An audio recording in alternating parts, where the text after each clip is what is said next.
to round 5, the Speedcafe eSeries Championship, coming to you tonight from the magnificent Autodromo Enzo Dino Ferrari, better known as Imola, which rolls off the tongue slightly better. Nestled in the beautiful Emilia-Romagna region of Italy, this is a proper old-school racetrack that's been the venue to racing action since 1953, and I'll tell you what, it is sure to deliver plenty more of that action tonight, and we'll be here to cover it all on Speedcafe TV. I'm Ryan Jones, joined by Peter Davison, and we are going to dive straight into that action as we are partway through qualifying already. Peter, any early impressions? Good evening, Ryan. Good evening, everybody. Early impressions are it's going to be tight at the top. We've seen initial qualifying, a little bit of a mix-up, I guess, for the initial qualifying. We see Matty Dench, who's been out in the first session, and he's in P1 currently with a 140, followed by Mr. McMullen, and Mr. Bundell's just dropped a 1.0. He's 1.06 slower with a 141. Mates, they've come out firing quite early. They certainly have, and one driver that I'm already going to say is probably in trouble is our race winner last time out, Rob Carmichael. He's 5th at the moment, but he's 1.5 seconds off the time that Matthew Dench did. They both went out in Q1. They were the part of the 15 or so slowest drivers in practice. That's a tactical ploy we'll talk about later.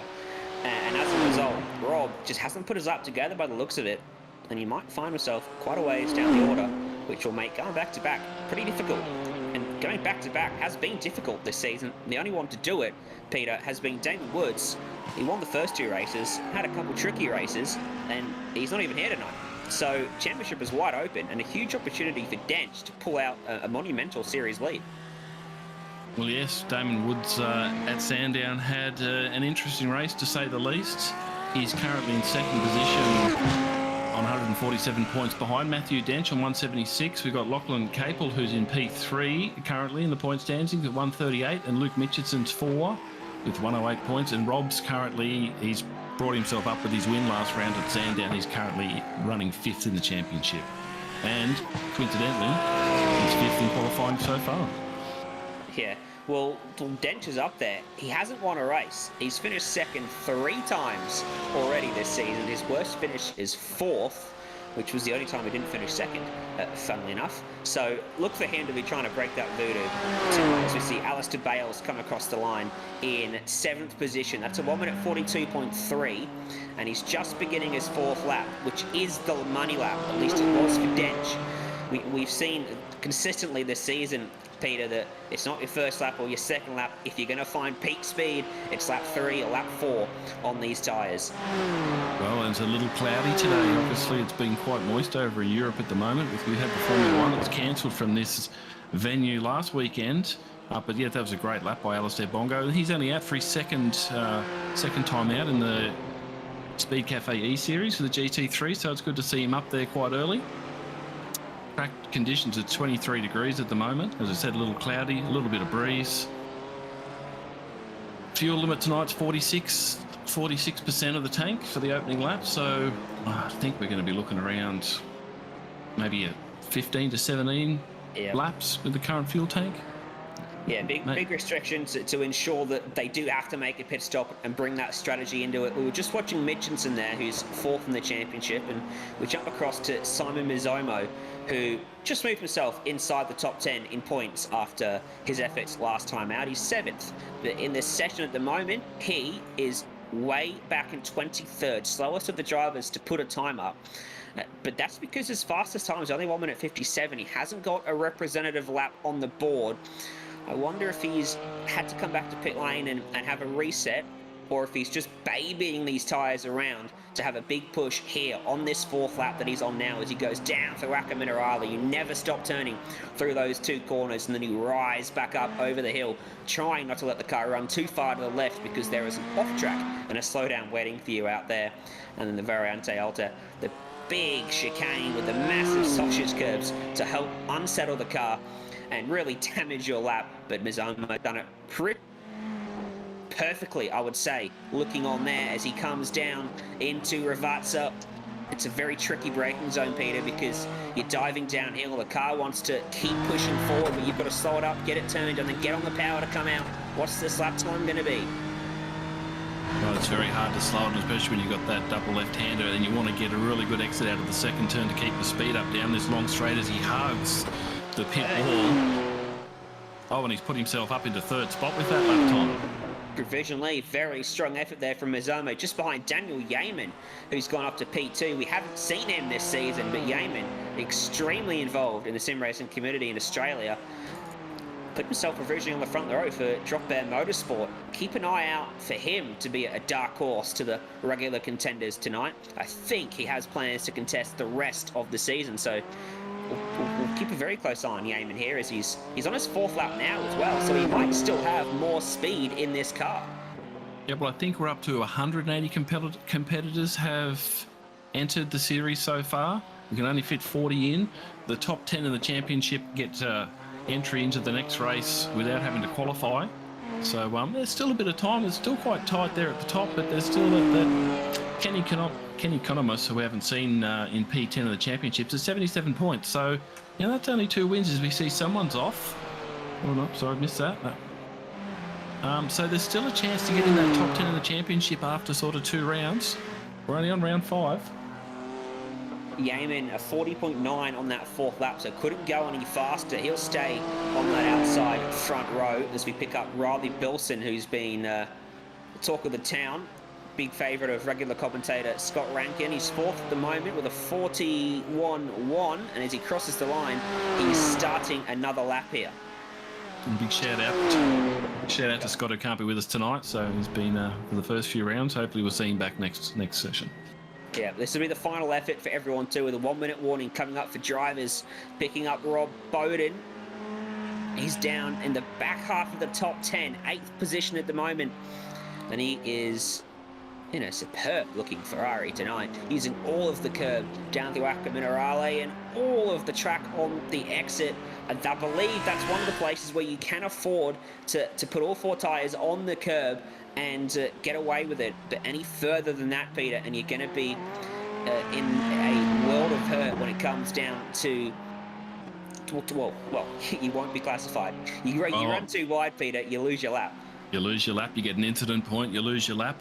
20 incident points is the number for the race. If you exceed 20 incident points, whether it be damage or off tracks, you will take a tour of the pit lane. So there's black flags for 20 incident points. And Rob Bowden, 141.6, he's not going to finish off that lap. We had a few, I think we had a few updates to track limits in this circuit recently. So I know we're watching exiting the Acqua Minerale on that right-hander, so you can just run it a little wide there, which is good. And here's his teammate, Craig Anspach. I think this might be the first time we've seen Craig in the session, so in the series so far. Currently in 16th with a 142.4, and he's just brought himself up 2 spots with a 142.2. Good effort, good improvement there from Anspach. Moves himself into 14th place. Is he the last of the drivers to set their final times in Q2? Taliantic brings it to pit road for Pursuit Sim Racing. Teammate to Rob Carmichael, who, by the way, has fallen down to 10th at the moment with our 15 fastest from practice. Still to come, Luke Mitchinson picking him up again in the BMW for Race on Oz. Can he get himself any higher than 5th position? It's a 141.422. That will not help him improve in this session, so he'll have to head back to pit lane. But if he can stay inside the top 10, he'll be on for another solid point today, and we've seen him be very fast in the races this season. More of a racer than a qualifier, it seems, so far. Anspach still going, but I'm fairly confident this will be a return to pit lane for him. Can't cross the control line more than once, and I don't think he's up to speed. Anyways, race controls just getting our final batch of drivers to the exit of pit road, ready to head out for Q3. And there's a couple notable additions to the field that were immediately impactful in pre-qualifying, Peter. So Job Stewart was our fastest pre-qualifier, and he was right up there in practice as well. In fact, P1 in practice, managing to go half a second quicker than he did in pre-qualifying. That's Job Stewart, current Super 3, Dunlop Super 3 Series Championship leader.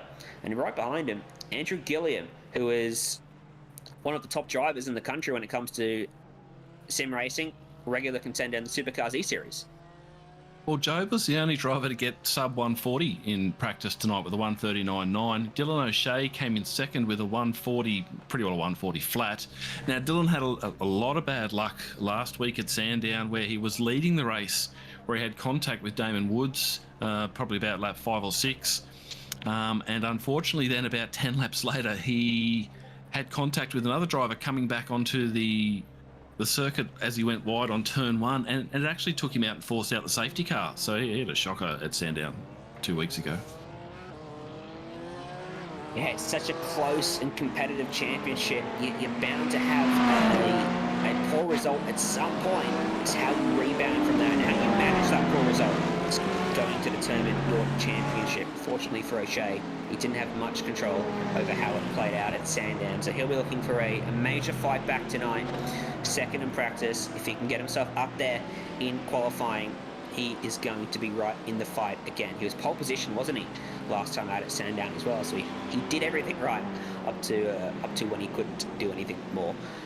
As he comes through Villeneuve on this first flying lap, Peter, well, I think we're going to see pretty much this entire group of cars just baby their tyres for a couple of laps here. Yeah, and that's what we seem to have been seeing, that the track temp's up a little bit. We're still looking at 24 degrees so for track temp. But yes, they'll just get out there and get a heat cycle in those tyres for the first lap, probably position themselves. I'm not quite sure if they're going to want to try and get a little bit of track to themselves, or if they want to go out and try and get a bit of drafting. We all know down that initial start-finish straight's a very long straight. If you can get a half a second, 2/10 of draft down there, it'd be good until you get into Tamburello. All depends how you've set the car up as well, because this is a really tricky track to set the car up for. You've got a few high-speed corners where you need a lot of downforce. And you've got the curbs as well where you need the car to really stick to the track.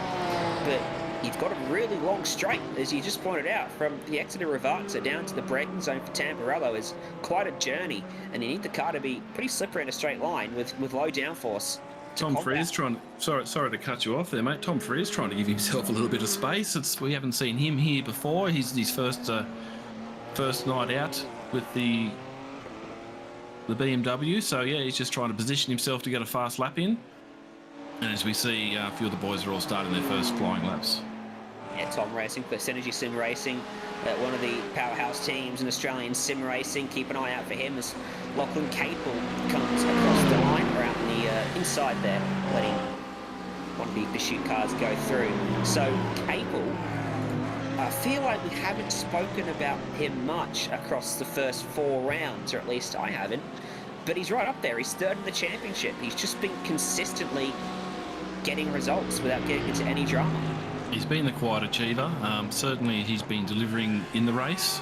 He's always been in the top 10 for qualifying, but yeah, he comes on strong late in the race. Very happy with his new team, very happy with his setups. Yeah, good fast young guy. We're going to see a bit more of him tonight, I'd imagine. And he's just out there getting some heat in his tyres again, like most of the people, and just getting ready to... These guys look like they're going to start maybe the third flying or second flying lap 3 with the lap that they start to try and land a banker by the looks of things. Well, won't be long as we pick up Andrew Gilliam here, and we pick up our viewers joining us on Facebook as well. This is Andrew Gilliam, a name you'll recognise if you've tuned in regularly to the Supercars eSeries, getting right out of the way into Aqua Minerale. Picks pretty much the only safe place he can go to let Tom Free go through. Bad news for Gilliam, he's got grass and dirt on his tyres, and he's going to go straight back by Freer, who just let go. Wayne Burke, Tom Freer's teammate.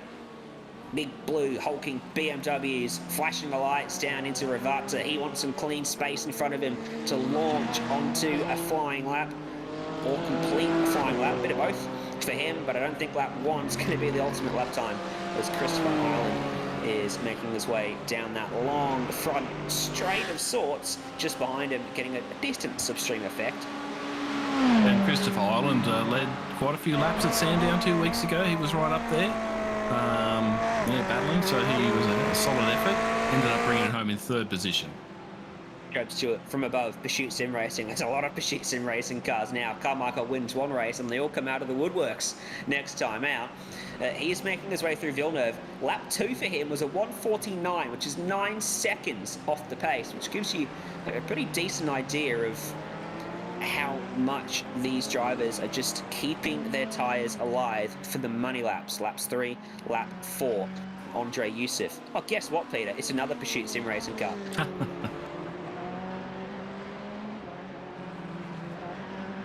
So I was just having a bit of a look there at Andre, seeing where Christopher, seeing where Wayne Burke is. They're all in Job Stewart, Zachary Rattrow as they come out of Aqua Minerale. Sorry, I'm just trying to see where everyone is. And Andre is just exiting the Variante Outer, and here is Zachary Rattray White doing the same thing as he runs down the hill. Under the bridge, will be finishing off another lap. Just trying to find where he is. I'm still watching Job Stewart because he's going to be our benchmark, I think. Fastest in pre-qualifying, fastest in practice. There's a couple of question marks in there. The top 10 drivers in the championship didn't do pre-qualifying. They didn't need to. And a few of them also sandbagged in practice to get themselves into Q1 on the theory that the track is going to be colder and a little bit better for them in that session. But as the track rubbers in, maybe it gets better later in the session. We'll see how that plays out. Dench is still fastest from that Q1 time. Stewart's crossed the line. The lap didn't count for him. But Andre Youssef's jumped up to P2, a 40.8. It's still 3/10 shy of Dench, and Dylan O'Shea immediately displaces him. What can Tom Freer do for Synergy Sim Racing as he comes across the line? It doesn't count for him either. Another off track for him as Andrew Gilliam goes to provisional pole for Pursuit Sim Racing. Nice lap, 1:40.462 for Gilliam. Just knocked Matthew Dench off by a 10th with Dylan O'Shea. Oh, sorry, Ryan. And I see Jason Benson has just put himself into the... Well, he actually put himself into 5th position, but then 4 cars came along and knocked him back to 9th position with a 1:41.1. Bensy's got his new Speed Cafe livery that he's made during the week, which is looking sharp. Beautiful. That's what we like to see. As he just goes through the Variante Alto, I think that was. Can I just say, how good's commentating from other sides of the country? You've got no idea when the other bloke wants to talk, so chip over each other a couple of times. We'll all get through it. It's all part of the fun of sim racing. We're all racing on wildly different setups, I might add. There'll be a couple of drivers in here racing on a desk, on a typical office desk chair, and there'll be drivers in a full-on racing simulator setup that costs thousands of dollars, and they'll all be putting in pretty similar lap times. There's a big mover up the field, just shook up the timing screens quite a bit. Wayne Burke, Synergy Sim Racing, 1:46.5. He wants to be going about 5 or 6 seconds quicker than that. Lap 3 for him is a 1:41.2. It moves him up to 14th place. Still a little bit of time left in the session, just under a minute, I think, actually, left in the session. It's coming down to the business end now for Tom Freer. Just saw his teammate go to 14th. Freer's currently slowest of all the drivers to set a time. Right up against the fence. 1:41.1 goes to 12th, right ahead of his teammate. And just behind Simon Mizomo, Lachlan Capel's gone to provisional pole. 40.399 is just ahead of Job Stewart. There is less than a 10th covering the top 3 cars. You said keep an eye out for Job Stewart. He put it on pole with the 1:40.417, but then Lachlan Capel came flying through after him with the 1:40.399. So still heating up. Looks like not quite sure if we're going to get anyone to come into the pits again and be able to cycle another set of tyres. Here's Benty on a flying lap. Well, they're out of time. I know this is 8 minutes left on the timer, but the 3 groups get the same amount of time, and the 1-minute warning's been displayed quite some time ago, I think, for this group. So Jason Bentz probably find that he's on his final flying lap. He's inside the top 10. He's P9. No bias for the Speed Cafe commentary team here as to where the Speed Cafe car ends up here in qualifying. What's it going to be for Bentz? It's going to be pit lane. Make sure you nail that pit entry. I don't think he did. He might need to dial the brake marker back a little bit for the race. Otherwise, he might find himself with a speeding penalty. Capel's done for the session. He's on his 5th lap, but he just got balked at Ravazza. I don't think he was improving anyway. I reckon Capel might have earned himself a pole position here. It'll be our 4th pole sitter, I believe. Capel will join O'Shea, Nicholson from round 1, Damon Woods, I think, has 2 poles. So Capel will be the latest in that line of drivers with a superb effort. You mentioned pit entry and having to be fast. We saw at Phillip Island more than one person get penalised. We saw one person into the wall with a lock-up after putting a wheel on the grass. And then we saw Damon Woods who copped a penalty, 40-second penalty for exceeding the speed limit in pit lane. So long pit lane here tonight at Imola. Very long. Be one of the longest, I think. Yeah, you're probably right there, which means the delta, the amount of time you lose coming through pit lane is going to be massive. Thankfully, the track is 4.9 kilometers long. Lap times 1 minute 40. You're not going to lose a lap coming into the pits from the leading group. But if you're a little bit further down the order, 30, 40 seconds off the pace, you might be in a little bit of trouble of going a lap down and getting involved in some traffic when you make that pit stop. So qualifying all done then for round 5 of the Speedcafe eSeries Championship.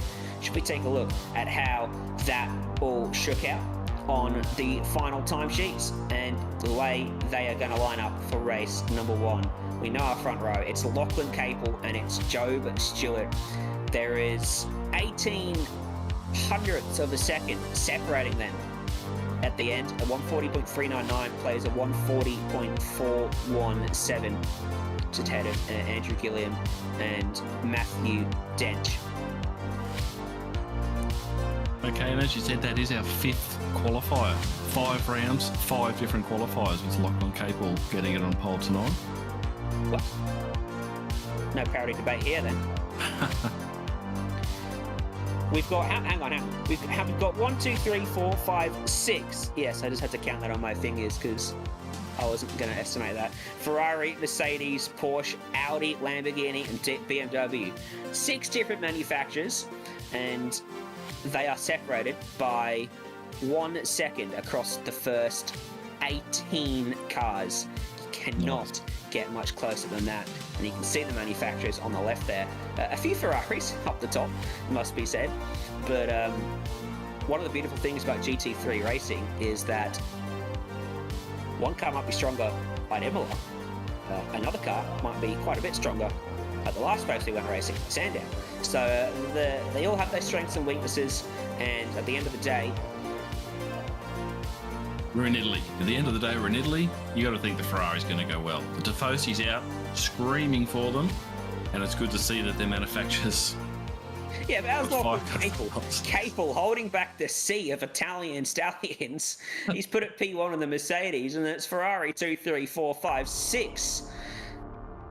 But none of this possible, of course, this amazing series without all of the sponsors of the Speedcafe eSeries Championship. Truck Assist, Morris, Pertec, RJ Batteries, Mobile One, Michelin, Tyre Plus, Super G Bordeaux, King Chrome, KTM, Maguire's, Optus, and Lloyd's Classic Car Options. Peter, here's my question to you. And bear in mind, commentator's curse, it's not real. It's not real, I promise you. Who's your pick? Can I have more than one? Can I wager my bet 50-50? I reckon Lachlan Capel and Matthew Dench for his first win. All right. Well, I'll give Job Stewart some love. He's going to be a very tough man to beat.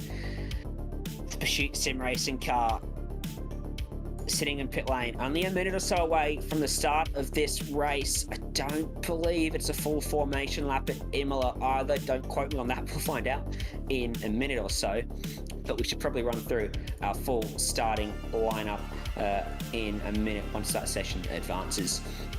I'm just over at speedcafe.com, Ryan, having a look to see if there's been any stories from Lewis Hamilton going to Ferrari now that Mercedes has actually got pole here tonight. So will Lewis stay with Ferrari, or will he be going to... Sorry, will Lewis stay with Mercedes, or will he be going to Ferrari? We've got a Mercedes on pole. I think he might be staying. Yeah, good call. Slightly different specification of racing, but we'll see how that all plays out. Well, I think... defects. Well, F1 practice hasn't started yet. Sorry to cut you off. So they're possibly watching tonight's stream, I'd imagine, just before they get out and do their first quali for the Formula One over at Monaco this weekend. Ever the optimist, Peter. Ever the optimist. One thing to point out, talking about the strengths and weaknesses of different cars in this series, as we go through the championship, drivers are locked into their car. So Capel and that Mercedes tonight has done a phenomenal job at a track that seems to be Ferrari dominant to get himself up to the top of the timesheets. And he's also been benefiting from the strength of that Mercedes at other tracks where it is arguably the quickest car. Maybe not so tonight. Here's how they'll line up for round 5 at Imola. It's Lachlan Capel and Job Stewart on the front row. Andrew Gilliam and Matthew Dench on row 2. Dylan O'Shea, last round's pole sitter, goes from 5th for 9.5 Simsport. Andre Youssef in P6 makes it 3 Pursuit Sim Racing cars on the front 3 rows. Daniel Yeaman is 7th on debut ahead of Chris Ireland in 8th. Jason Bentz and Adam Willison on row 5 ahead of Simon Mazzomo and Tom Freer. For P13, we've got Zachary Rattray White. Riley Bilson is in 14 with Ross Rizzo. Ross is in 15. He's been at the sharp end of the race and since he's started taking part in the Speedcafe series. Luke Mitchelson in 16. We've got Wayne Burke from Synergy Sim Racing in 17. Aaron Cooper is currently 18. Matt Bailey's qualified in 19. Marlon McMullen in 20, Sebastian Vardell in 21 with Rob Bowden in 22. We've got Chi Kang in 23 with Rob Carmichael all the way back in 24th. Yeah, last round's race winner got it done after some late drama.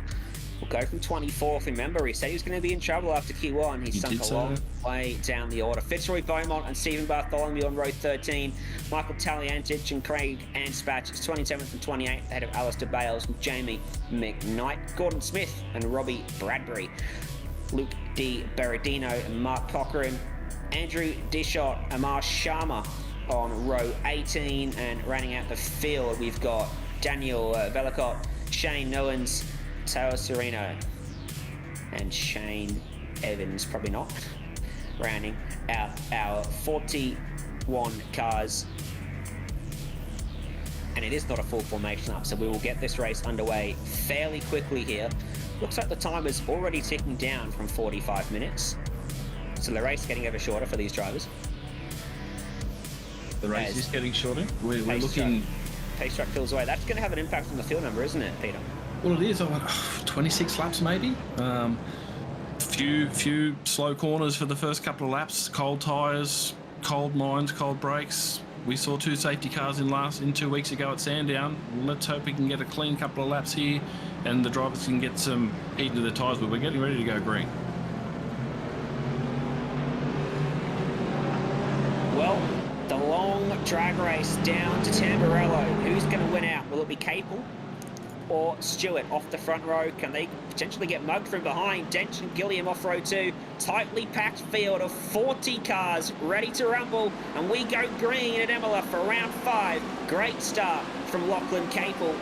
Immediately, Joe Stewart moves across to get that inside line for turn 1. The big braking zone is going to be a big concertina effect down here. Watch for drama, watch for trouble, watch for big dive bombs into the first corner here tonight. Can we all get through safely? First dozen cars have done it. They all jumped out single file coming out of Tamburello. I think they did it. That's remarkable. Great job from everyone there, picking up Ross Rizzo. He won at round 3. He's now got 3 wide. One of the Synergy Sim Racing cars was get up the inside. Villeneuve. And we're still trouble-free. It's still clean. It's still clean. It's 2 and 3 wide. Fantastic. Capel, though, will be loving it as well. He might have wanted a little bit of drama behind him to shake up the field, but it's all clean. Capel leads from Stewart, Gilliam, Dench and O'Shea. Top 5 are unchanged. Andre Youssef's in 6. We've got Daniel Yeaman in 7. Just seeing Adam Middleton's actually up 3 spots. Into 7.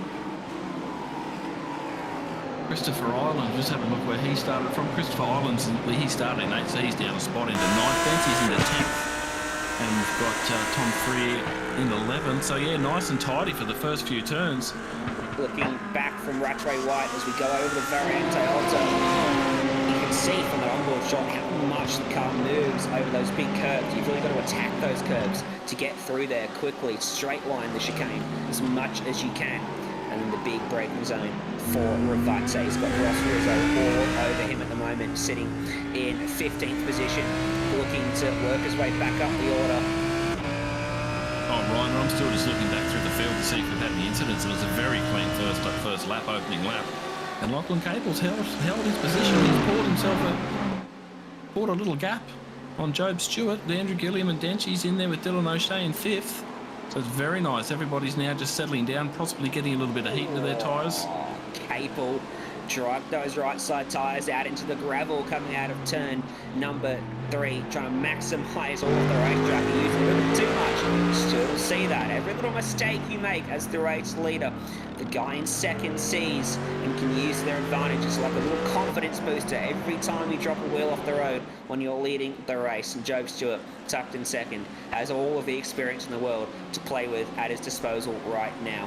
Tucking in behind Daniel Yeaman in 7th position. Top 7 spots are unchanged, by the way. First move is Adam Wilson in 8th, up from 10th on the grid.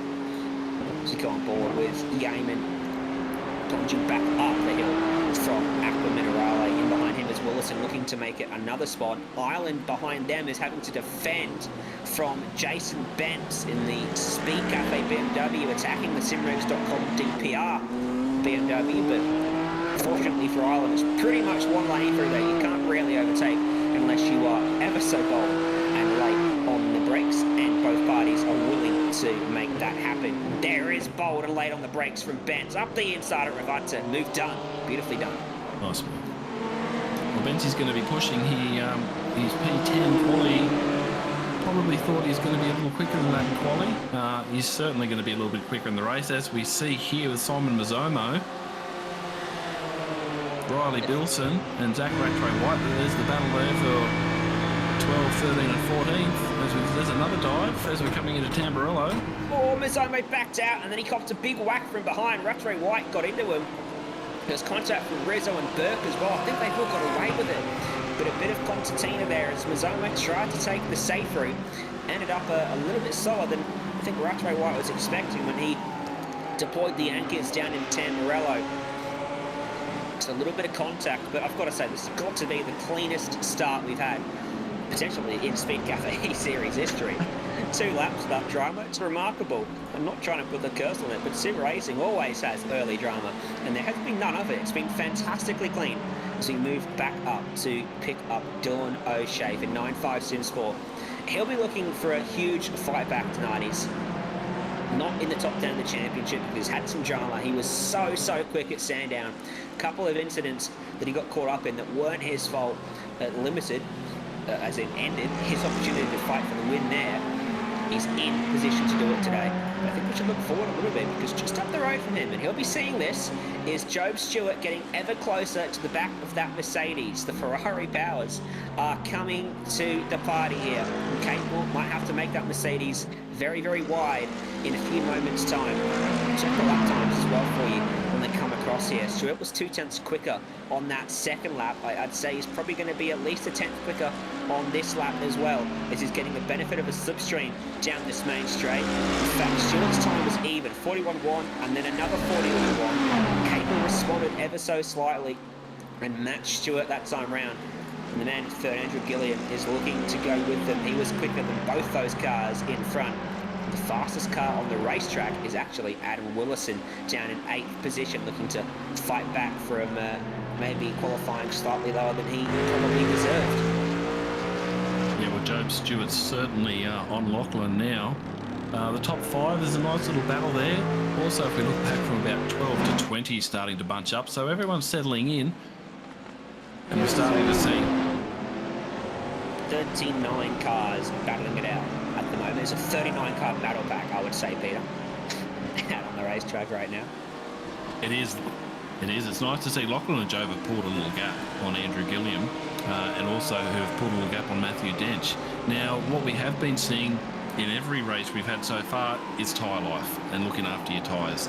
The last 5-10 minutes of the race, we've seen a few little incidents. We've seen a lot of people squirmy. We've got cars on light fuel. Remember, we start with a compromised fuel, with a minimised fuel window of minimised fuel capacity in our tank of about 46%. Oh, is that Tio Serrano's off? Yeah, down at Aqua Minerale. He pulled someone else off the road there too. Had a trouble in green top. Check that out from the bumper of Lachlan Capel. Joe Stewart's into him. The paddle is on for the race lead. Stewart gave him the Morse code tap coming out of Rivante, the final corner on the circuit. May have actually helped Capel out a little bit because it meant Stewart didn't get the run down this front straight. He's getting the toe. He's getting ever closer. Is he close enough into turn 2? He's not. Turn 1, the kick doesn't really exist in any car in the world, except maybe a big truck. I'll take that back. So Stewart, P2, looking to get a move on. He's dropped Andrew Gilliam, his teammate, who's under a lot of pressure from Matthew Dench. And as long as Gilliam can hold off Dench, I think Stewart's okay to just wait until the right opportunity arrives. And he's gone into the back of Capel and he's had a little spin. He's gathered it up, but it's going to cost him quite a few spots. He's going to go back to position 6 here. Andre Yusuf goes through, and now Yeaman is going to try to benefit, and he makes contact with the back of Stewart. He's into him. He's almost into him again. Side by side, heading into Aqua Minerale. This is going to be real tight. Real tight for Yeaman, trying to go around the outside. And they're still side by side. Stewart holds on just about. Great racing there. And Adam Willison's been brought into the picture now. Nice, and Daniel Yeaman just pulled back and let him come in as they both went around the Paratella 2x2. Willison had a dive. Yeaman shut the door and Willison had to back out of it. But that was important for Stewart, just to get himself back ahead of Yeaman and not fall behind another car. As we see a super cheap auto replay of what happened. Stewart went in so strong through the mid-corner and Capel just a little bit slower, and Stewart runs into the back of him. Same thing that happened at Rivasa. There's drama here for Daniel Velicott. Where's that? My knowledge of gravel traps isn't amazing. It's Aqua Minerale. Now the picture becomes clear from the chopper cam. So easy to get it wrong down at Aqua Minerale, even if you're not being helped into the gravel over there, because you're trying to get the car turned and stopped at the same time, which in the GT3 car is perilous. It's also a trouble point right here into Villeneuve, because you're trying to do exactly the same thing. And I saw a number of drivers, Andrew Gilliam included, having trouble with that very point in practice. Very easy to just run deep off into the sand trap or get an off track or spin.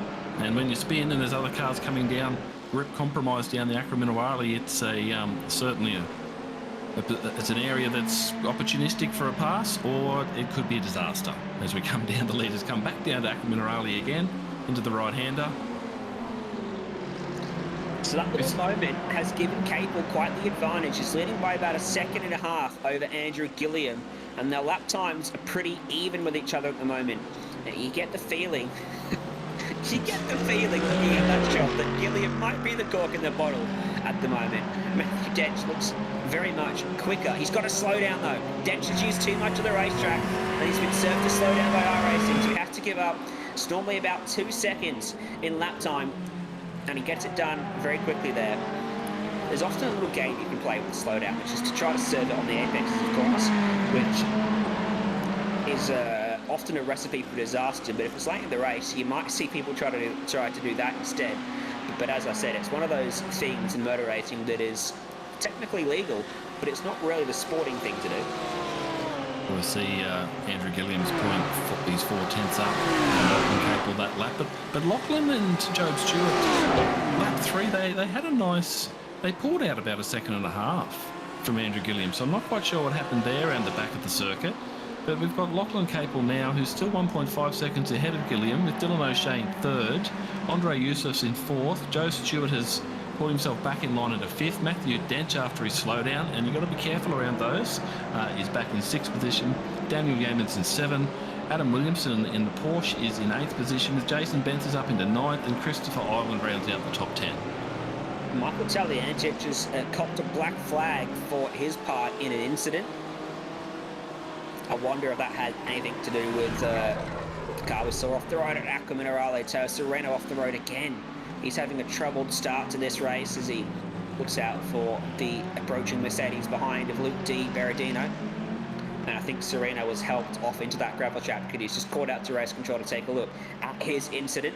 which they will of course do with our live race control stewards in the equation today, is not always the case in sim racing. The Speedcafe eSeries Championship, making sure that this is as close to real life as we can get.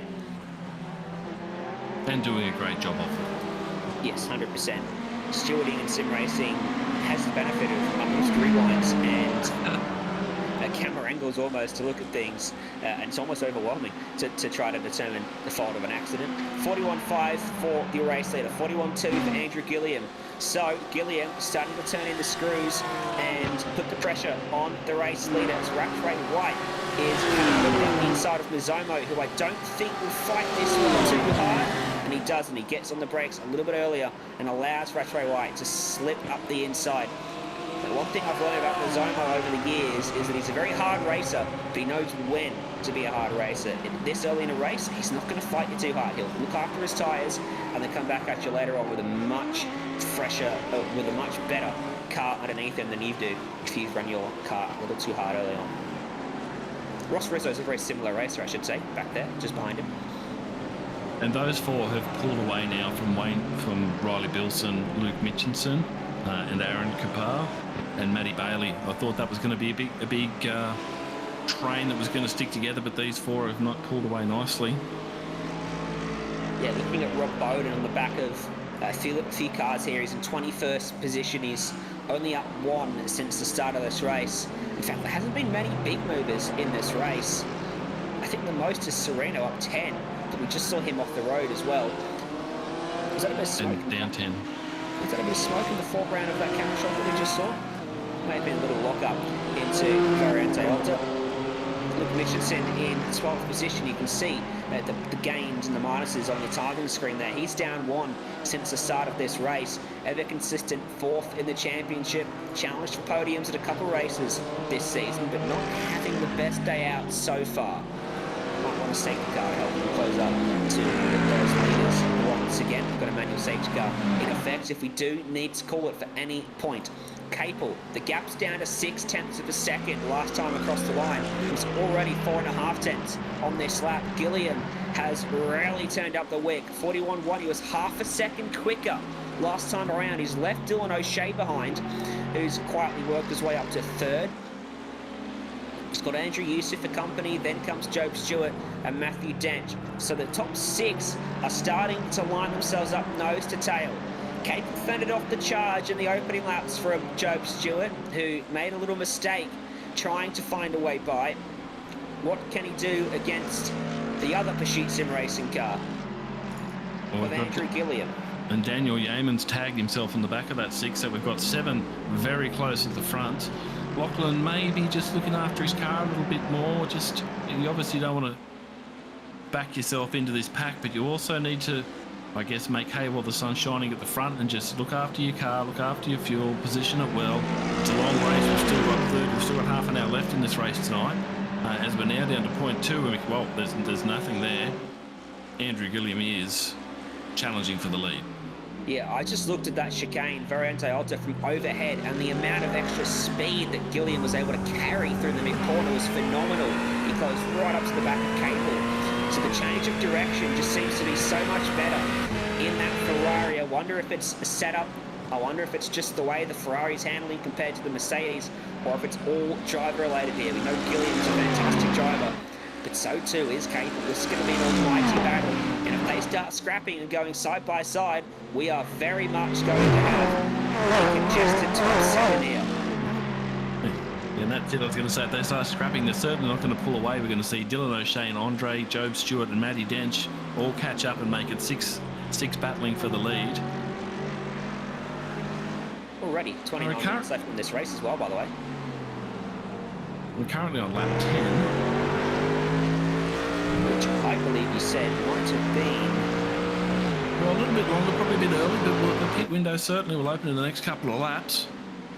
So let's see what happens. Obviously, everyone's been very tidy. They've settled themselves in. They've all positioned themselves, and now they're having a battle. You know, will we see incidents now going forward that everybody is just starting to scrap a position like they are at the lead? Capel was wide there. He couldn't meet the apex in the second part of Acca Minerale. He drives it down the middle of the road, trying to dissuade a move from Gilliam.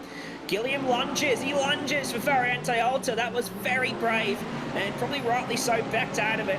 But just that one little corner has allowed Dylan O'Shea into the picture. That's how easy it is to lose time. Gilliam just went for a move that wasn't really there. Capel knew it. That's why he didn't defend that corner any harder. And he's wide again through Ravazza. Capel's struggling. He's not got the car underneath him as we get further into this race to be able to pull away like he did in qualifying. So that Mercedes is not working at the moment for Capel. And that right-hander, you can take a heap of curve going into Variante Alta, so Andrew Gilliam certainly positioned his car well, but sensibly backed out of it, and now we've got a battle for 3 for the lead. Here we are again. Just backed out into Tamburello. Yeah, Gilliam threw a little dummy there, trying to see if he could throw Capel off his game. Capel's smarter than that. He knows when and where is too far back for Gilliam to come from. Now, with that fuel number, I think we'll probably see drivers run this car as long as they can, get the car as light as they can at the end of this first run, because that's where you're going to find the extra lap time. As a tyre life, there's not too much time drop-off in the tyres as they start to wear a little bit. The lighter the car gets, the faster you'll generally go. So if you can run a lighter car for longer, by going longer on your first fuel run and having to put less fuel in the car, that's what you'll do. And we've still got 5 or 6 laps then, if that's the case, that these guys should be able to run with the fuel that they started with. Oh, he's almost done the same thing as Job Stewart. Sorry, Peter. Went in so hot and almost went straight into the back of that Evolution Racing team car. Lachlan Capel's going to have black bumper on his black bumper, with both of those guys giving him a little bit of a rub. And here's the chain of the train's now 7 long for the lead. How good is Capel at handling the pressure? Defensive 101. That's what he needs to be reading up on right now, because he has got 26 minutes to try and fend off half a dozen cars for this race week. It's going to be an almighty effort to try and do it. But I reckon if there's a driver that could maybe get it done, it's Lachlan Capel, and it's the power of the Evolution Racing team behind him. I think he's far enough up the road here to be safe into turn 1 once more. What we did see, I remember at Road America where he fought at the end for a podium for 3rd position, and he defended well, just put the car in the wrong spot every time. Right. Wasn't blocking, well, the wrong spot for the guy in front who's trying to get by him. The right spot for him, wrong guy for the car behind.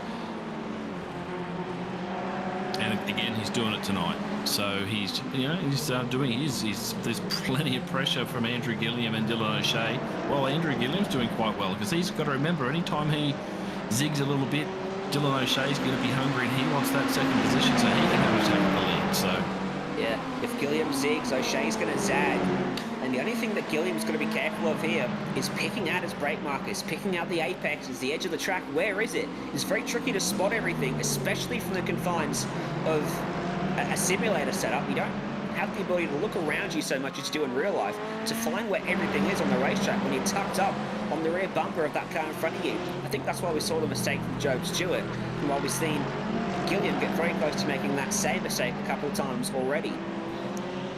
Well, just talking about sim racing, remember, we've got some drivers that are using one screen.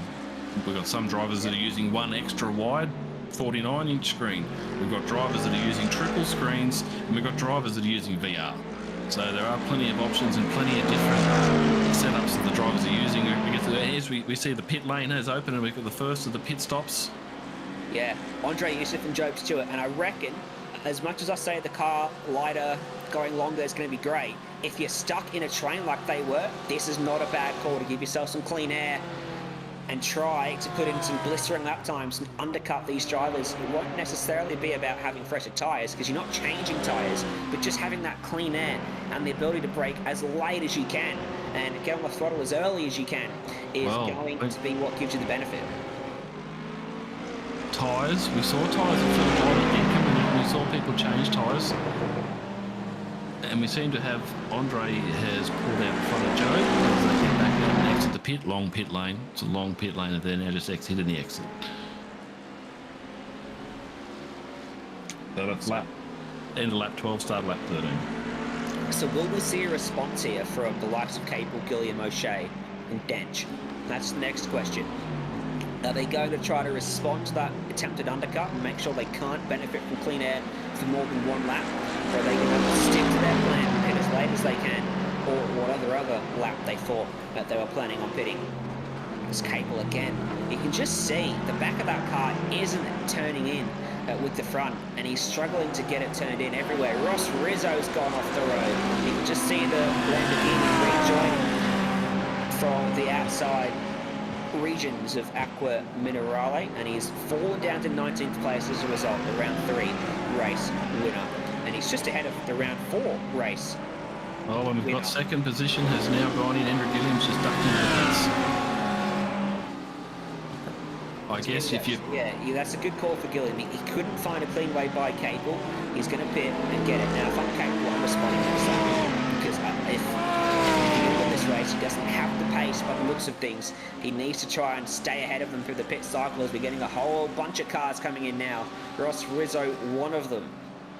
And he's pushing hard. Lachlan Capel is pushing hard, so he may go out and try and do a fast lap and get back into the pits and get back out in front of these guys.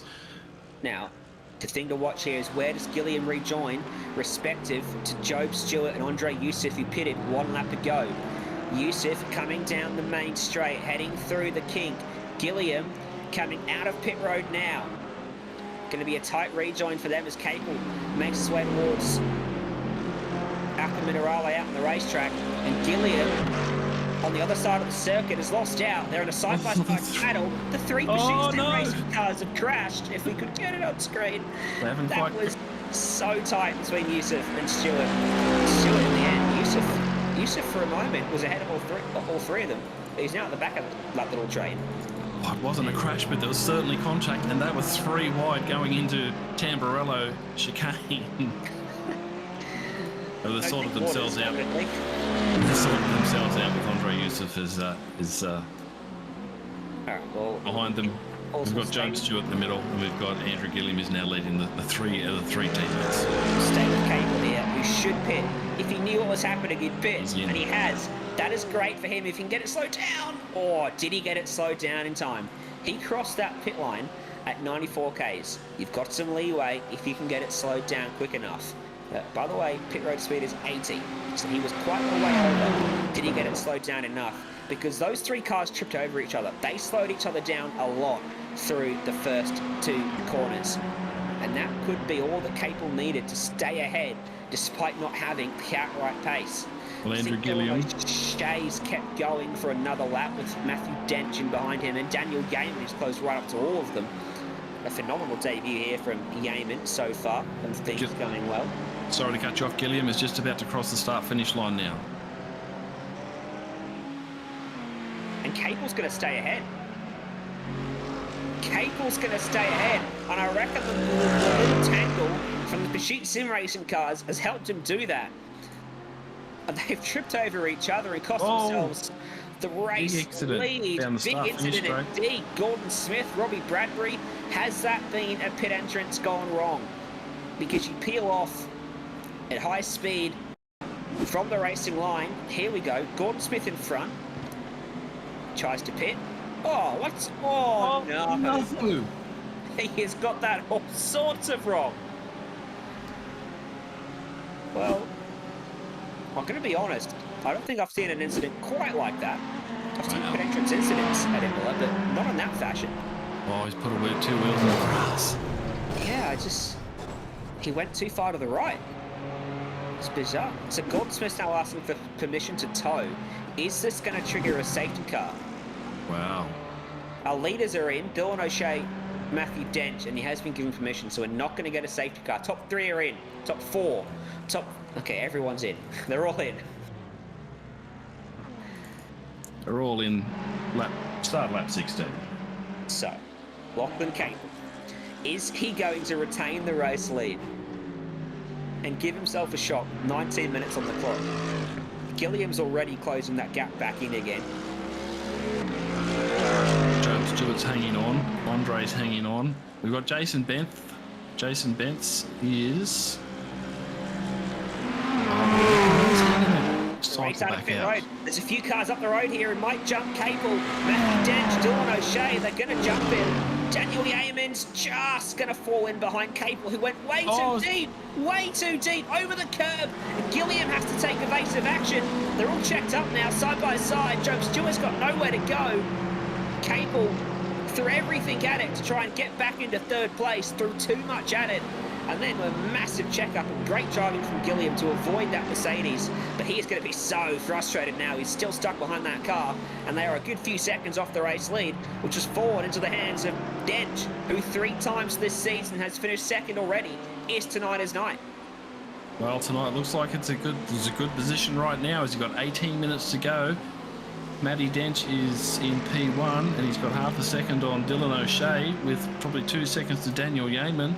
And back to Lachlan Capel, and he just went a little bit deep into Tamburello and just lost another little second, which then put him into the clutches of Andrew Gilliam, Joe Stewart and Andre Youssef. Those 3 black Ferraris are daunting in your revision mirror. He's had it all race, he's still got it again, and they're all pushing hard. Yeah, behind Capel is Pursuit Sim Racing. We're on board with the third one. No, sorry, the second one, Joe Stewart from Visor Camp here, tucked in behind Gilliam. And I noticed Gilliam had a big moment at the top of the hill, or on the back of the circuit, and Stewart just tucked him behind, didn't go for the big move that he probably might have if he wasn't his teammate. I wonder. I think Gilliam probably not as fast as Stewart at the moment, but certainly all 3 of them being held up by Capel, who occupies P4. Well, I know when they came out of the pits, there was only minor contact between the 3 of them, and maybe only 2 of the cars. Was there any damage? Is there any little bit of aero damage could cost you around here? Andrew Gilliam looks like he's pretty racy though at the moment. So is Job Stewart. So it's left a 2-car battle for the race lead. Matthew Dench and Dylan O'Shea, who are separated by just half a second as they start to work through a couple of lapped cars in this field. Daniel Yeaman sits a couple of seconds further back in a great spot to pounce if those 2 cars come together. Drama for Sereno. End of the wall at Tamburello? Or is that Villeneuve? It's a wall. Oh, we've got Lachlan Capel. Sorry, he's just been touched by Andrew Gilliam and he's spun. Gilliam off the road as well. Capel rejoins much further down the order and comes into more contact with Rattray White, who you can see darting back onto the racetrack. We're still going to stay green. That car's been allowed to tow back to pit lane. There's still no safety car on this race. All right, Simpson bought a replay. You can see Andrew Gilliam just up ahead. He's probably going to get it too hard and touch the back of Capel. I think Lachlan might have lost the rear end a little bit with the back marker, might have balked him just a little, not that the back marker was doing anything wrong place, wrong time. Yeah. We can see the speed differential mid-corner for Capel compared to the Pursuit Sim Racing cars all race long, and then add that laps car in front, he was going to go a little bit slower again, and it was just too much for Gilliam and for Capel to navigate when they've come into contact. Race control will definitely look at that. Out front, Dench is starting to stretch his legs. He's got the gap out to 1.2 seconds. He was 6/10 quicker last time by. And everything is looking sunny side up for Matthew Dench for now for Team PGZ. Yeah, he's doing a great job. He's pulling away from Dylan O'Shea. Daniel Yeaman's actually lapping the same as O'Shea, who's way out wide. Oh. Using all the track, the green mat and the concrete. Yeah, that'll be an off track. He's pushing hard. And a Willison for Simrigs.com DPR has moved himself up from 10th on the grid. He's up to 6th position at the moment, looking at the back of Andre Youssef. He was matching Youssef last time through, and Job Stewart's just in front of them. Little battle forming there, a battle well involved at the moment. It's Matt Bailey behind Simon Mazzomo. Luke Mitchinson's in there. A few top 10 championship drivers in this, not having a great day out in terms of outright positions, just looking to salvage a solid points haul. It's another one of those trains that we see around Imola. Yeah. Yes, and it is. Luke Mitchelton's fast. We're seeing Rob Bowden fast. We've got Rob Carmichael's back there as well. Simon Mazzomo. Bilson is just holding them all up at the moment. It's a train of BMWs as well, with Bowden at the back in a Ferrari watching on at some of the widest GT3 cars ever to exist in front of him. Ferrari behind. And this is where it starts to get interesting. We're starting to see tyres are getting warm. Cars are out of position. We're starting to see the back markers having an impact on the lead of the race. Huge impact on the lead of the race. Gone around at Aqua Minerale, which is the trouble spot tonight, as we could have expected for Apex Esports League there. He gets going. So the deep reaches in the 30s. Bowden finds himself off the road. But this is like a little DRS train, just minus the DRS. They're stuck in each other's slipstream. And so Bowden and Mitchelton aren't able to attack the car in front of them because the car in front of them is getting a slipstream from the car in front of him.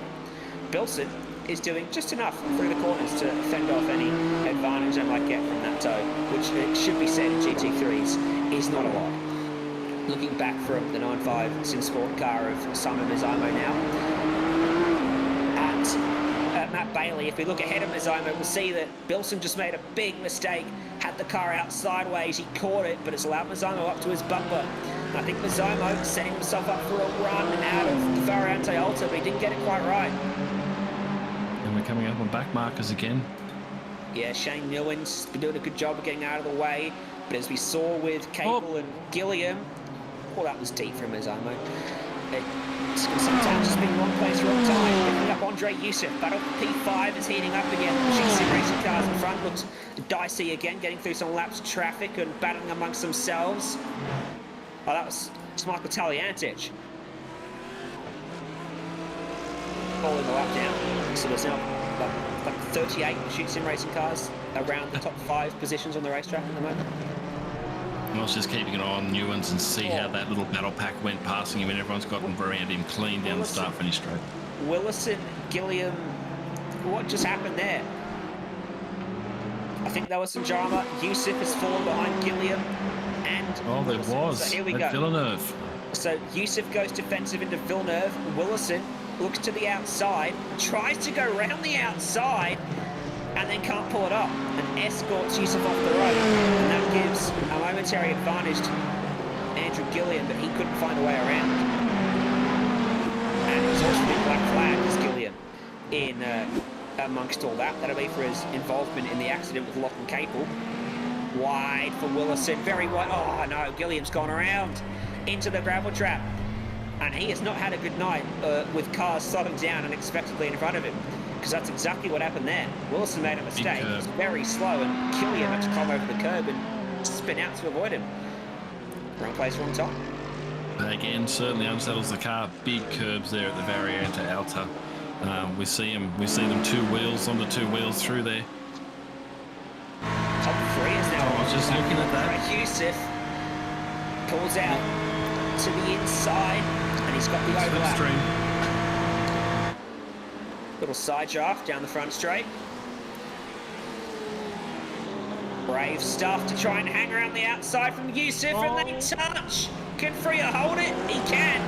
And Youssef's going to slow up and allow him to hold that spot. But here comes Cable through the middle of them all. And look out, because here comes Rattray White and Wayne Burke as well. And Ireland's arrived on the scene. Nice move, Lachlan Cable got through there nicely.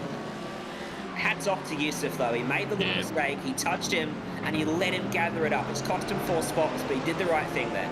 Yeah, and that 2 wide through the centre S is difficult at Tamburello. Look at the pack that it's now created, fighting for, where are we? 6, 7, 8, 5, 6, 7, 8.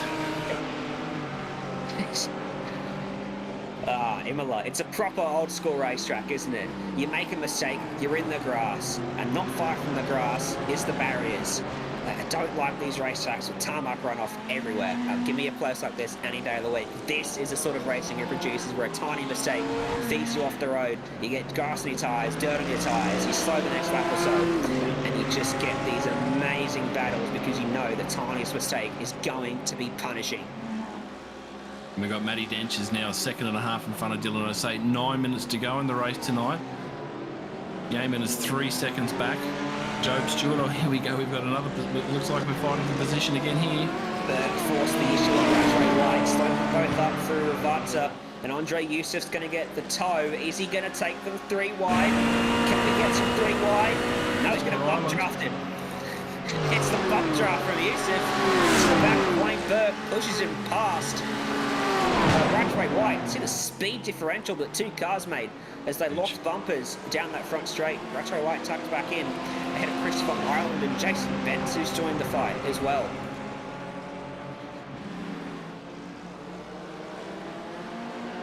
And now we're starting to see people 2 wide through the chicanes. At Centre S of Tamburello's tough. There's big curbs either side of it if you get it wrong as we come into Villeneuve. Remember I said Mazomo is one of those drivers who won't race you too hard early on, but he will late on in the race. It's late on in the race. Mazomo's starting to race hard.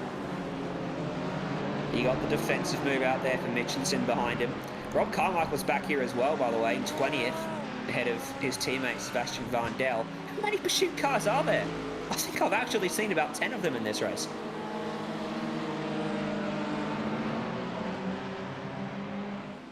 Just checking in on the gap out front. Matthew Dench, 1.5 seconds clear. A 140.8 for him last time by, was 0.3 quicker than Dylan O'Shea. He keeps making tiny inroads, but just not enough of them consistently enough. Dench is hanging on for now, looking to cut his run of P2s. His run of P2s has kept him leading the championship by a few points too. It's not a bad run, but I know finishing second all the time can get frustrating. And to be second 3 times in 4 races for Matthew Dench, and a 4th place to back that up. Well, he's 29 points ahead in the championship currently. And this would be a solid point total for him, no Damon Wood, so P3 in the championship should become P2 for Lachlan Capel, although I don't know if the result he's looking at the moment will be enough. He's currently 6th. Yeah, no, it will be. He's 9 behind Damon Woods. And a couple cars in front of him on the racetrack right now, racing for the first time tonight, Daniel Yeaman and Job Stewart. And doing well. Great job by both of them. A couple of little incidents, but solid efforts from Daniel and Job. Put them in 3rd and 4th. I'm pleasantly surprised at Daniel Yeaman's pace. Known Yeaman for a little while, and he's always been huge behind the scenes, but I've never seen much of him actually behind the wheel. Turns out Yeaman's a pretty handy steerer, so hats off to Daniel Yeaman for Drop Bear Motorsport. Then 4th to 5th, quite a big gap to Adam Williamson. Then we've got Lachlan 2 seconds behind him, so he's catching. Yeah, all these monstrous battles and moments and checkups have created some big gaps, like that 7-second buffer from Job Stewart back to Adam Wilson 4th to 5th. But it's meant we've been treated to some incredible racing. There's Barney the flag man watches on. He's got a green flag in his hand. You might want to get that checkered flag ready in 5 minutes' time. As we come down the start finish, we've got Adam Williamson, Lachlan Capel and Tom Freer all battling. So something might happen here into the Centre S. Oh, it looks like You can see that was Michael Talanich. Because he is serving a penalty. A drive-through for Wayne Burke is going to move him outside of the top 10. Side by side, Mitchelson and Mazomo pinches him through the kick. He's going to try to go deep on the brakes around the outside of turn 1. Mitchelson slides into him. Mazomo hangs on. And now, around the outside, comes Pursuit Sim Racing. It's Rob Carmichael. Nice move, Sebastian Vandel darts to the inside, darts late on the brakes, over the curbs, can't get through. Cut back. Might work, it might work. No, but he's on the outside side of the track here for Tosa. And he can't get it turned back enough. Well, that was textbook there from Mazomo. Contrary was early braking to let cars go when it was in that exact position earlier in the race. He went deep on the brakes that time, pinched that car on the inside so they couldn't get on the throttle and just held on. Toughed it out. But he's going to have to really tough it out now because Rob Carmichael wants to get a move on. Wants to get some more points in the bag tonight. Rob's currently in position 18. Yeah, his P18. It's a long way down from where he was last week, but as I said earlier on, it's not going to be 10 rounds of golden runs in such a competitive championship. You need to get as many points as you can from your bad days out, which is what Carmichael's trying to do today. Well, Rob said he was focused on the championship. It's currently what he's focused on in iRacing at the moment, so you know, the points haul is what he'll be looking for. I don't think he'd be happy being 15 to 20. There's still 3.5 minutes to go, and we've seen a lot happen in the last 5 minutes of the last 4 races. So anything can happen as we're watching Matty Dench, who's still out in the lead, 1.39 seconds ahead of Dylan O'Shea. Daniel Yeaman is... I'd go back to Carmichael. He's getting very close to the back of Mazzamo into the braking zone, and Mazzamo's had to defend. We've seen Adam Willison's... Sorry, I'm just watching that battle. They're all sorts of side-by-side. There are about 4 of them under a blanket. Carmichael went through, by the way. Mitchinson's trying to go through as well. And again, finding it difficult to go by as we stick with... We've lost P5. Yeah. P5 has hit a back marker coming out of the centre S at Tamburello. Oh, he's clipped him.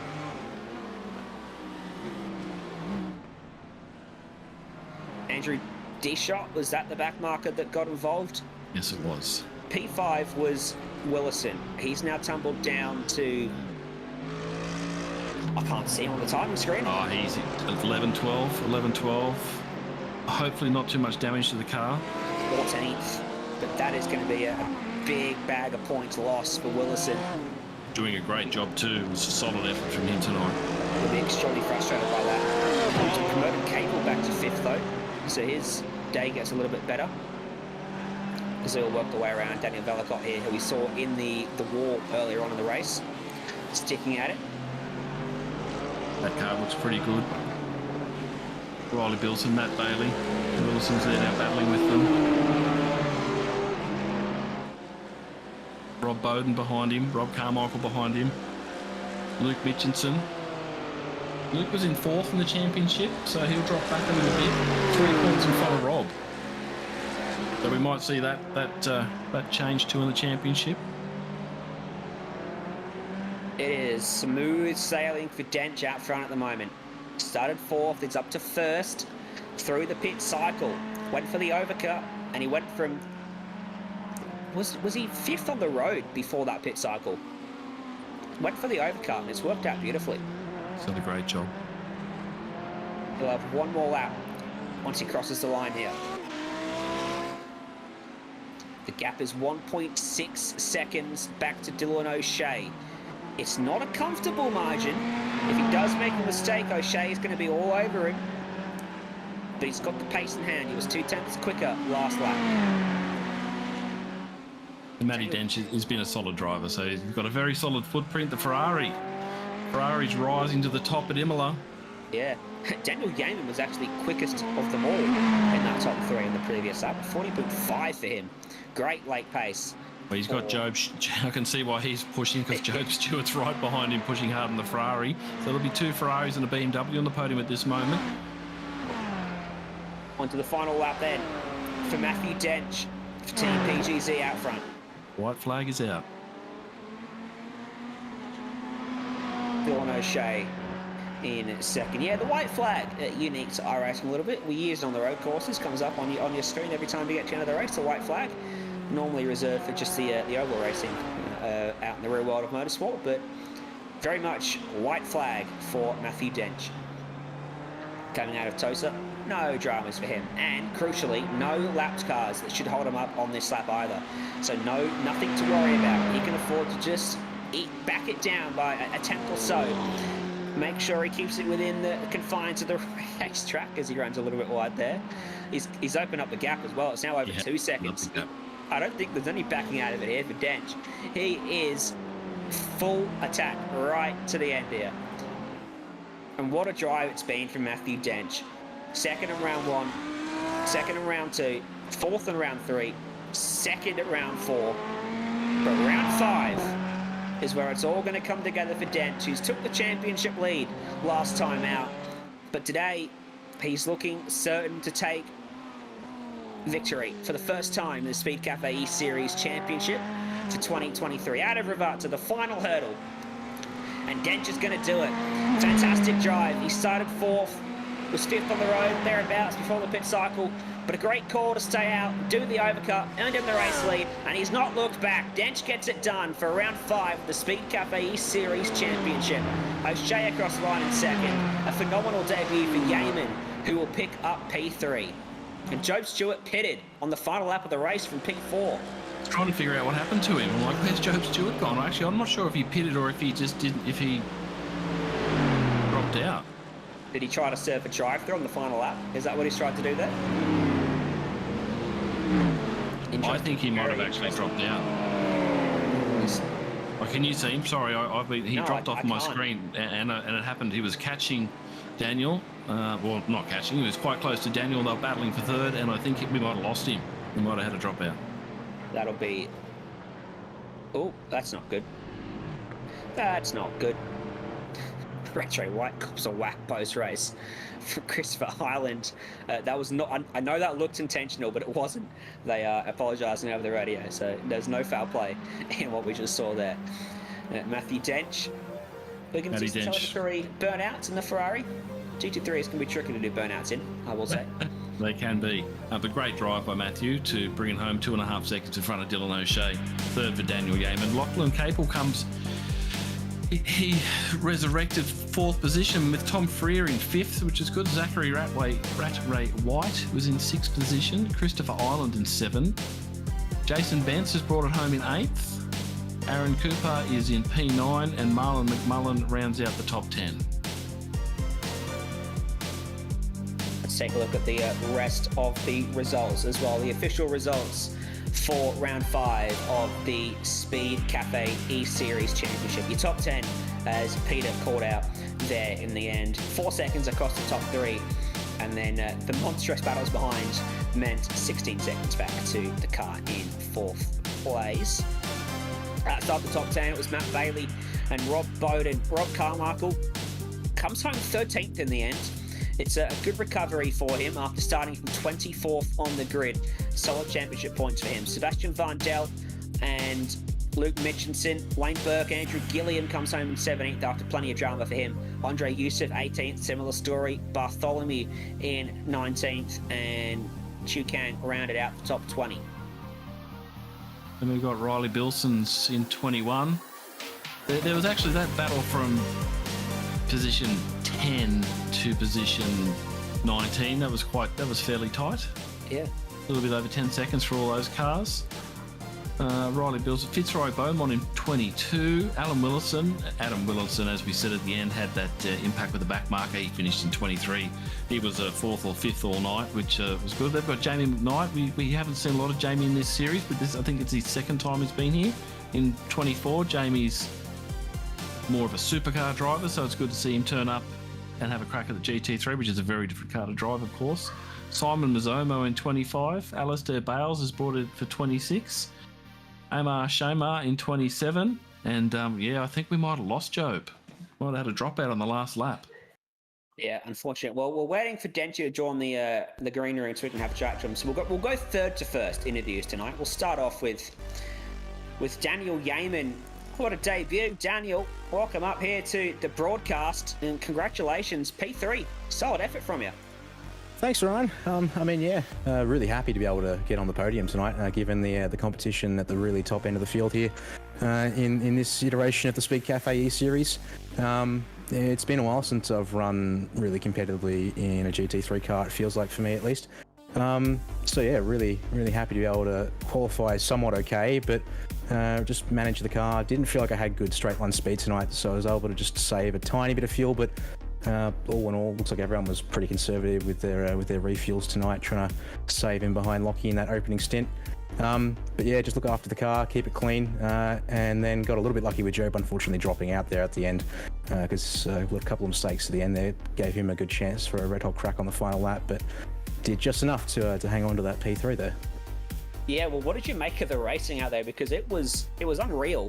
Well, we had the top 7 nose to tail for a portion of that race. There was a lot of side-by-side action and really elbows out stuff, but you all came through it out the other side without too much drama. At least you did, Daniel. Did you look to just keep your nose clean or get amongst it? How'd you sort of play that from your perspective? I mean, at the back of the train there, obviously I've sort of got a chance to get a feel for what's going on in front of me in that opening stint. Didn't feel like I had the speed to be able to punch through, so I was just going to play it conservative. Couple of guys like Job running off for slowdown or something early on in the stint. Same for Matt Dench a little bit later.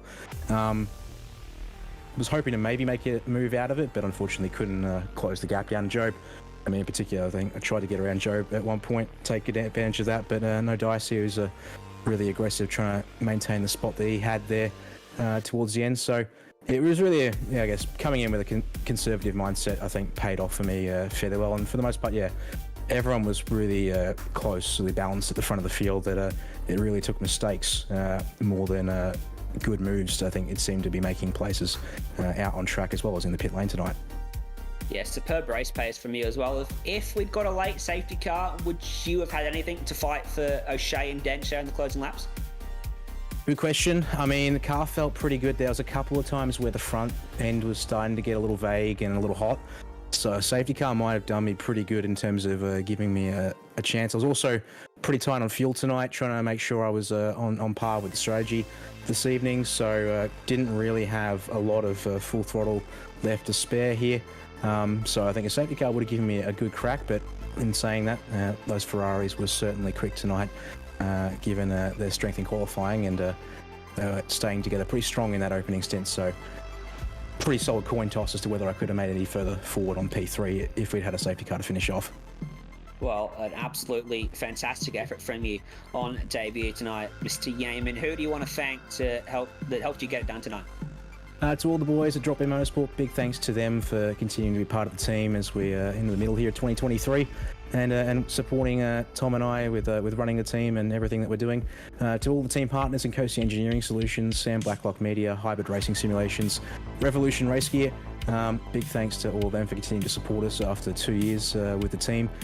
Also, still a nod to Beyond Blue on the roof of the car tonight, and with the back half of the car in blue. And personally, also the Australian Red Cross blood donations on the nose with the red. Acknowledgement for my uncle, who's still currently recovering from a pretty serious medical condition as a lifelong donor. Just shouting out to him, and hope he's doing a little bit better every day, which thankfully is what we've been hearing in the family. So doing my bit to also be a blood donor and help him out there. So if you've got the ability to donate blood, I highly recommend, if you can, check yourself into your local blood donor centre and become a donor in the today or in the not too distant future. Wise words, and I echo the sentiments of Daniel Yeaman there. Congratulations once again on P3. We started with P3, so we'll go reverse podium order. Standing by with our runner-up finisher is Peter Davison with Dylan O'Shea. I'm here with P2 for tonight, Dylan O'Shea. A little bit different to how it finished off Sandown. Obviously, you may have been crushed at the end of 2 weeks ago. Solid effort tonight.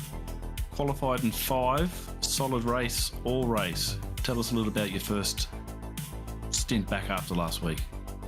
Yeah, it was pretty good. Last week was, or the last round was a bit of a disappointment because I thought I could have had something to keep the win there, but yeah, tonight was good. Just kept a clean race. Didn't have to make didn't have to make any moves really. Everyone just made the mistakes in front or went with a different strategy option, and thankfully I was able to just pick the right one and come home with a pretty easy P2. We saw you possibly throw a dummy when the other guys had gone for fuel. Was that intentional, or did you change your mind halfway before going to the pit lane? Yeah, it was up in the air because I didn't know how hard I think it was Lachlan in front was pushing, or how much pace the other guys were going to have when they after they pitted. So yeah, it was really a 50-50 call, but I just decided to stay out, run the tank out, and yeah, thankfully that worked. All right, so you went to, that was as far as you could go on that tank? Yeah, that was it. That's all I had. Yep. So Matty and yourself both stayed out, and we saw Andrew Gilliam and we saw Job have a little bit of, they slowed each other up and put you both in a good spot. You and Matt stayed pretty tight at the end. The last couple of laps he pulled out. Was there any left in it for you, or were you pushing as hard as you could? Nah, he just kept gapping me pretty consistently over that second stint, I reckon. I just had nothing for him at all. Yeah, nice. Very competitive for the first 10 laps out there with about your pack of 7. How was your car feeling pace-wise? Yeah, I thought it was pretty slow. Like the first 3-4 laps, I was kind of losing a little to Matt again in front, and then I think Job or Gilliam made a mistake in front, and it kind of checked the pack up, and that kind of helped me get latched on back to Matt, and then I was able to catch Lockie in front, and then yeah, play the strategy cards well. Yeah, nice. And qualified in P5. Good qualifying for you. Was there anything? Did you leave anything on the table in qualifying? Yeah, it was atrocious, mate. Atrocious. Yeah, definitely left a lot on the table there. So yeah, I'm not very happy with that, but I guess P5 isn't too bad. Nice. And the tyres at the end of the race. How was the car? I know you said your pace wasn't quite there with Matthews. We could see you were wringing its neck. Yeah, I was giving it all the glory, but yeah, no, I had nothing. I thought, like, I don't think I was doing very good laps, like clean laps, but I mean, if I set a few clean laps, nah, no, I don't know. The car was alright. Yeah, well, look, there's the few little wide areas and a bit of concrete and a few grass mats you can use at Imola, so that was very good. Mate, who would you like to shout out to tonight for your supporters? Just like to thank the Speedcafe and the admins for putting the series on, you guys for doing the broadcast, and then the team sponsors, Racecraft, Turning Race Apparel, RSW Graphics, Racing News, Cutting Edge Tracks, and Prestige Cinematography. Mate, that's good. Look, I know 2 weeks ago at Sandown would have been gut-wrenching for you because you qualified on pole and you were out there in the lead, so it's nice to see you back on the podium. Well done. Cheers, mate. Thank you. And Ryan. I think Ryan's there with our leader tonight with Matty Dench. Yeah, Matthew Dench, congratulations. You broke the voodoo 3 times to runner-up, but you got the victory tonight. Congratulations. Yeah, thank you. It's been a long and hard battle to get this elusive win, but we finally got it under the belt. Talk us through the race, because it was a wild one. I went back and checked. You were 6th before that pit cycle, and you came out of it in P1. Was the overcut plan always the way to go from where you were sitting? Yeah, we tried to do a bit of a sneaky thing with qualifying and go out in the first pack. So we set a slow time in practice to make that happen. Then we just threw away our qualifying. It was absolutely atrocious, and yeah, we managed to get P5, which is good enough to run with the front pack. And yeah, we just sat back, saved fuel, and just chilled out and. Just trying to follow through that last chicane there, and we just ran really wide, got a slow down, and dropped a couple of spots, and yeah, we just sort of played it safe, and yeah, like I had one more lap of fuel when we went in, but yeah, so I just underfueled a bit more to jump Dylan and just try and run it away. Yeah, we noticed that little qualifying ploy, 7-second gain from practice to qualifying seemed unreasonable. We debated it a couple of rounds ago, I think, and even last round, Scott and Peter might have mentioned it. The early session Q1, in theory, colder track should be quicker, but is that not how it played out in reality for you tonight? Well, that's what I noticed over the last few rounds as well. So I thought we'll give it a go and go out in the first qualifying session. But it was mostly cloudy, so the track didn't heat up all that much throughout qualifying. So there wasn't a big gain to be had there. Do you think you had the pace of pole if you'd gone out in Q3? Well, during practice, looking at all my sector times, I could do like a flat 40. So it would have been pretty good, I think. Well, who knows? Maybe that down the order spot was best for you, because the racing out there was incredibly fierce. Was it one of the more enjoyable races for the year for you so far? Yeah, it was pretty good. It was fairly cruisy, just chilling out, saving a bit of fuel, and just staying in the train. And yeah. What was the mindset like those closing few laps? You had a little margin over Dylan, but maybe not as much as you would have liked. Were you worried at all, or did you feel pretty comfortable? I wanted the gap to be a little bit bigger coming out of the pit lane there. Usually my plan is to try and get an overtake done right before you go in the pit, so that way that margin's a bit bigger, but we couldn't make that happen. And yeah, I had to save fuel all the way to the end, so I was a little bit worried that he'd keep up and maybe go for a move. And you've opened up your championship lead with that result tonight. You were leading by about 29 points, I think, over Woods. You would now be leading over Capel in second. How much does that play on your mind heading into the back half of the season? I try not to pay too much attention to the championship points, just to keep the mind nice and clear and just focus on the job at hand. So me asking you that question is not what you want? It's all right. I'll put that out of my mind. I'm going to keep asking you every round I see you. But no, good job again tonight, Matthew. It's a phenomenal result for yourself, and who helps you get it done? Just everyone at Team PGZ, just yeah, always good knowledge over there, a bunch of fast guys, and it's really good to drive with them. Awesome stuff. Well, congratulations once again to our top 3 finishers and to yourself, Matthew Dench, on a fantastic result on what was a fantastic race, Peter. In the end, drama non-stop. It was tidy the first few laps. Everybody was just settling in and looking after the tyres, and as Matt was saying, was saving a bit of fuel. Hard to pass unless you're down the start-finish straight with the Centre S's and the Varianta, so a little difficult. Yeah, it was a good race. Again, just after the pit stop started to get a bit exciting once everybody had their temperatures up, had their brain where they needed it to be, and started pushing on. And we saw some incidents. We saw the back markers create a few problems. Not necessarily doing anything wrong, just wrong place, right time for a disaster. So there's bad luck there. But it was good to see Lachlan pulled himself back together and grabbed 4th position, which will put him back into P2 in the championship. So really good race, Ryan, I thought. Absolutely. Always a pleasure in the Speedcafe eSeries Championship. Next time out, in 2 weeks' time, we head over to Spain to Circuit de Barcelona, Catalunya. Pre-qualifying from the 2nd to the 7th of June. Race night, Friday, the 8th of June. Big thanks to our partners, Truck Assist, Morris, Pertec, RJ Batteries, Mobile One, Michelin, Tyre Plus, Supercheap Auto, King Chrome, KTM, Maguire's, Optus, and Lloyd's Classic Car Auctions. If you want to get involved in the Speedcafe eSeries Championship, head on over to speedcafe.com/eSeries, and you can find all the forms you need to register and get yourself involved for the final 5 rounds, the final half of this championship. After Barcelona, we go to Montreal, the Red Bull Ring, my personal favourite, Watkins Glen, and we finish off at Spa. Some absolutely barnstorming races we are set to have to conclude the season. But for tonight, that is all the action. Fantastic win for Matthew Dench to extend his championship lead. Can he keep that lead for the next 5 rounds? Well, we'll find out next time out here on Speedcafe TV. From myself, Ryan Jones, from Peter Davison alongside me. Hope you all had a fantastic time, and we'll see you next time.